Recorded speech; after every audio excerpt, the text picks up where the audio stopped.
2025 SLST গুরুত্বপূর্ণ update, please তোমরা ভিডিওটা মন দিয়ে দেখবে।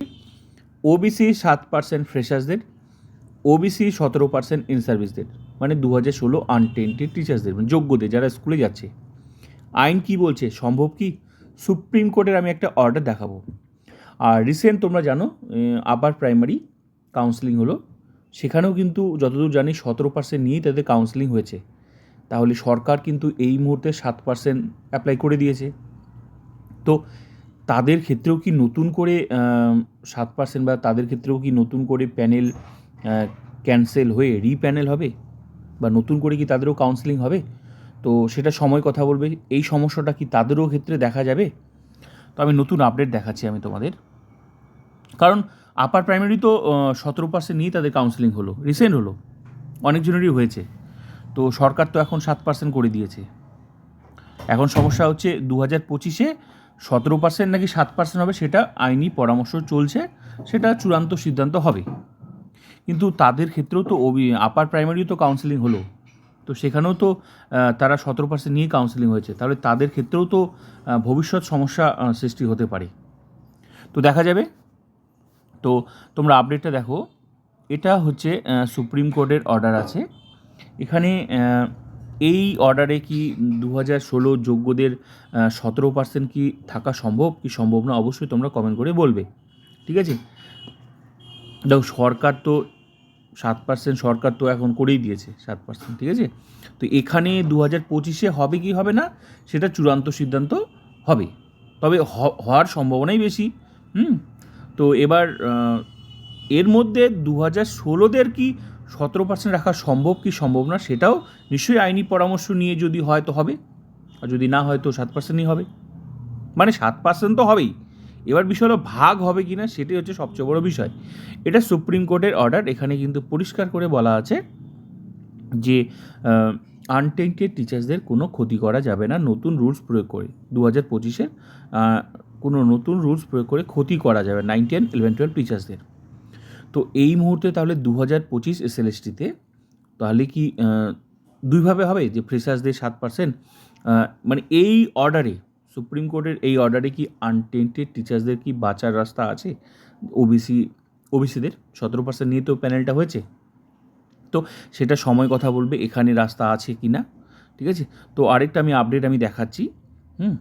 তো তাহলে এটা যদি বাঁচার রাস্তা থাকে, তাহলে নিশ্চয়ই ওবিসি 2016 আনটেন্টেড টিচার্সদের তাদের 17% যেভাবে চলছে সেভাবেই চলবে আনটেন্টেড টিচার্সদের।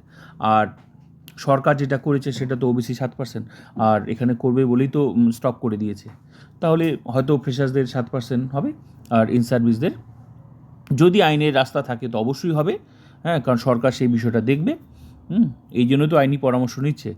তো সুপ্রিম কোর্ট থেকেও নিশ্চয়ই বিষয়টা মানে একদম ক্লারিফিকেশন নিয়ে আসবে যে সম্ভব কি সম্ভব না। এদিকে যোগ্যরাও কিন্তু প্রস্তুতি নিচ্ছে। তো নতুন আপডেট আমি দেখাচ্ছি।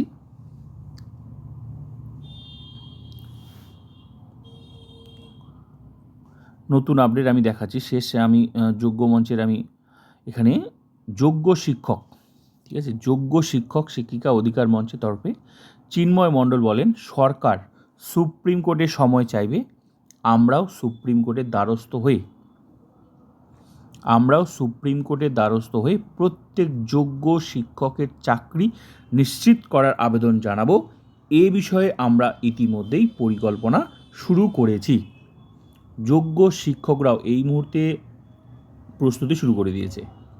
সরকার তো যাবেই, সরকার তো আইনজীবীদের পরামর্শ নিচ্ছেই, যা হবে পুরোটা আইন মাফিকই হবে।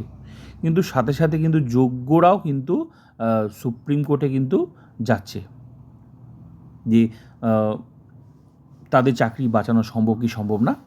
তবে আমি শুরু থেকেই বলছি, মানে যোগ্যরা লড়াই শুরু করে দিয়েছে, ঠিক আছে, এই ওবিসি 7%, 17%-এর মধ্যে। ওবিসি সংরক্ষণ 17% থেকে 7% নেমে এলে মাধ্যমিক উচ্চ মাধ্যমিক স্তরে অন্তত 1400 এবং 1500 জন যোগ্য চাকরিহারা পুনর্নিয়োগের সুযোগ হারাবেন। যদি এটা হয়ে যায়, সবার ক্ষেত্রে যদি 7% হয়, মানে ফ্রেশার্স ইন সার্ভিস, তাহলে কিন্তু অনেক যোগ্যরা কিন্তু চাকরি ফিরে পাবে না, এমনই আশঙ্কা করেছে যোগ্য শিক্ষক শিক্ষিকা অধিকার মঞ্চ।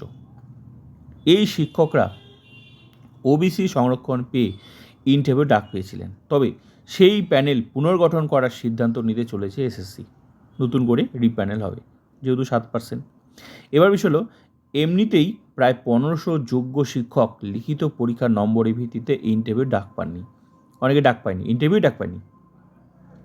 ফলে সব মিলিয়ে বাতিল হয়ে যাবেন প্রায় 3000 যোগ্য শিক্ষক, যদি এই 7% হয়।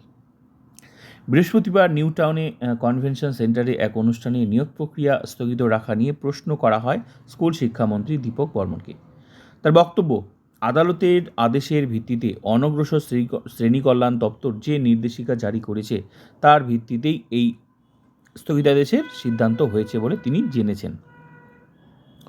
প্রসেসটা স্টপ যেহেতু হয়েছে, তো সেটা ওটাই ওখানে বলা হয়েছে। একটি নির্দিষ্ট সময়ের আগের নিয়োগ প্রক্রিয়ার ক্ষেত্রে 17% এবং তার পরবর্তী নিয়োগ প্রক্রিয়াগুলির জন্য 7% ওবিসি সংরক্ষণ দেওয়া হবে। সেই হিসাব করার জন্যই এই সিদ্ধান্ত নেওয়া হয়েছে। এবার বিষয় হলো, দেখা যাক সবার ক্ষেত্রেই কি 7 নাকি ইন সার্ভিসদের 17%-এর রাস্তা আছে। যদি থাকে তো অবশ্যই 17%-এ থাকবে, মানে 2016 যোগ্যদের। মন্ত্রীকে প্রশ্ন করা হয়, এর ফলে তো ওবিসি সংরক্ষণ পাওয়া বহু প্রার্থী চাকরির সুযোগ হারাবেন। এর উত্তরে তিনি বলেন, এ বিষয়ে স্কুল সার্ভিস কমিশন ভালো বলতে পারবে। তবে সরকারের এই মনোভাবে স্পষ্ট, ওবিসি সংরক্ষণের এই পরিবর্তনে আরও যোগ্য শিক্ষককে যে চাকরিহারা হতে হবে না নিশ্চিতভাবে বলতে পারছে না।